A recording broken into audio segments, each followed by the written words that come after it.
Last question ma'am, like recent controversy జరుగుతుంది, శివాజీ గారు ఇచ్చిన స్టేట్మెంట్స్. సో మీరు వినే ఉంటారని మీరు నోటీస్ వర్క్ నేను విన్నానండి. So what is your take? Like మీరు కూడా ఒక సెలబ్రిటీ, చాలా బయటికి వెళ్తూ ఉంటారు, మీరు కూడా ఫ్యాన్స్ వస్తూ ఉంటారు, ఇబ్బంది పడిన సందర్భాలు ఉంటాయి. అండ్ ఆయన చెప్పిన కాంటెక్స్ట్ మీరు ఏ విధంగా చూస్తారు యాజ్ ఎ విమెన్గా? యాజ్ అ ఉమెన్గా నేను యాజ్ అ ఉమెన్ కాకపోయినా యాజ్ అ హ్యూమన్ బీయింగ్ అని చెప్పింది కరెక్ట్ కాదండి. ఈ మంచి బట్టలు వేసుకొని వెళ్ళిపోతే ఎవరేం చేయరు అనుకుంటున్నారా? ఫుల్గా డ్రెస్ వేసుకొని వెళ్ళిపోతే, శారీలు వేసుకొని వెళ్ళిపోతే ఎవరు వచ్చి పైన పడరు చేయరు అనుకుంటున్నారా? ఎందుకు అలా కాదు కదా. ఆయన చెప్పిన పాయింటే తప్పు బేసికల్లీ. ఆయన ఇంకా తిట్టారు, అది ఇంకా తప్పు. ఇప్పుడు నేను ఆయన్ని ఒక వర్డ్ అనేసిన తర్వాత ఎంఎఫ్ఎస్ అంట మొత్తం అనేసిన తర్వాత అయ్యో సారీ అండి తప్పు చేసేస్తానండి మన్నించండి అని చెప్పి వచ్చి నేను అడుక్కుంటే ఏమవుతుంది? ఒకసారి dead man can't be alive. అలానే ఒక వర్డ్ వచ్చేసిన తర్వాత అది మళ్ళీ తిరిగి తీసుకోలేరు కదా.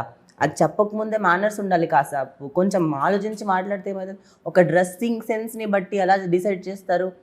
ఇప్పుడు కాదు, నేను ఒక ఇన్సిడెంట్స్ నార్మల్గా ఇప్పుడు అందరికీ తెలిసిందే. బాలయ్య బాబు గారు ఒకసారి క్రౌడ్లో ఉన్నప్పుడు కొట్టారు, ఫ్యాన్స్ని కొడతారని ఉంది. ఎందుకు? దానికి మన పూరి జగన్నాథ్ గారు ఏం చెప్పారు? సేఫ్టీ లేదు. ఇప్పుడు ఆయనకున్న ఫాలోయింగ్ వల్ల జనాలందరూ ఆయన మీదకి వచ్చేస్తారు. ఒక్కొక్కరు ఒక్కొక్కలాగా ఫ్యాన్సే, కానీ అంటే లైక్ వాచెస్ తీసుకెళ్ళిపోవడం, అంటే ఆ జనాల్లో వాళ్ళని టార్చర్ చేయడము, ఇంటెన్షన్ అంటే లైక్ ఎవరు కొడతారు, ఎవరు ఏం చేస్తారు, ఎక్కడ ఇబ్బంది పెడతారు, ఎక్కడెక్కడ నలిపేస్తారు తెలియదు కదా. అందుకే ఆయన స్ట్రాంగెస్ట్ కాబట్టి లెఫ్ట్ రైట్ ఇచ్చేస్తారు ఆయన. అందుకే ఆయన జై బాలయ్య అయ్యారు. సో మెన్కే సేఫ్టీ లేని సొసైటీలో ఉమెన్ డ్రెస్ వల్ల అది ఎలా మారిపోతుంది? How can it change? అది ఎంత తప్పు ఆయన చెప్పిన పాయింట్. అసలు టోటల్లీ రాంగ్ అంటే రాంగ్ ఆయన చెప్పింది. That is not at all correct. I don't accept that. Sorry also, sorry can't be taken because అనేది అనేసారు. How can talk about dressing sense? ఏ కాలంలో ఉన్నారు డ్రెస్సింగ్ సెన్స్ గురించి మాట్లాడడానికి? మీరు వీఆర్ లివింగ్ ఇన్ 2025 20s ఉంటూ, అంటే మనమేమో ఇంకా ఓల్డ్ ఏజ్లో ఎక్కడ లేదు కదా. మనకి టీవీలు ఇవి రాలేదు, ఏం తెలియదు మనకి. అసలు మనము ఇంత మోడర్న్ సొసైటీలో బతుకుతున్నాం. We are living in cities. We are living in సిటీసే కదా, urban cities we are living in. ఇలాంటి ఇంత మోడర్న్ కల్చర్ వచ్చిన తర్వాత కూడా ఇక్కడ మీరు టెక్నాలజీస్ అన్నీ మోడర్న్గా కావాలి మీకు, కానీ కల్చర్ మాత్రం ఎప్పుడుదో ఓల్డ్ది కావాలి.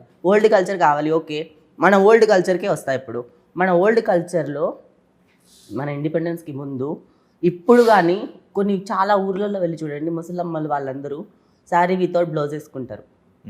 అవునా కదా?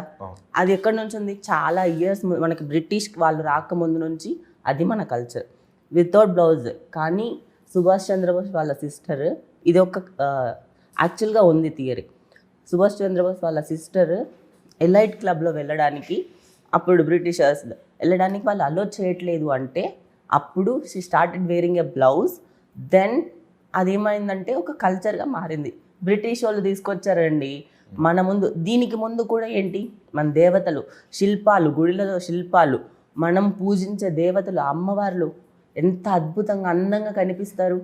ఇప్పుడు మీరు మూవీస్లో కూడా పాతకాలంలో అంటే లైక్ దేవతలని గురించి ఏదైనా వర్ణించాలన్నా కూడా ఆబ్వియస్లీ వాళ్ళు ఎంత అందంగా చూపిస్తారు.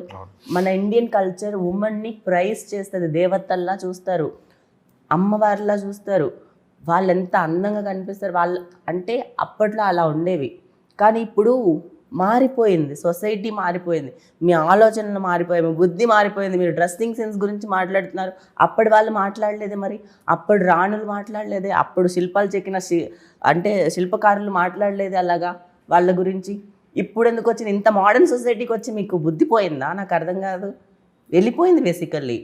They are not insecurity mens, basically they insecure about, అంటే పేట్రియార్కీ సొసైటీ అండి, మెన్ రూల్డ్ బై ఉమెన్ అనమాట. మన ఇంట్లో అంతే, ఎక్కడ అంతే. పేట్రియార్కీ సొసైటీలో మెన్ ఆర్ నవేడేస్ ఇన్సెక్యూరిటీ. ఆ ఇన్సెక్యూరిటీ వల్లనే ఇంత మాట్లాడుతున్నారు బేసికలీ. అందుకేనా మీరు మదన్ సినిమాలో అంతమందిని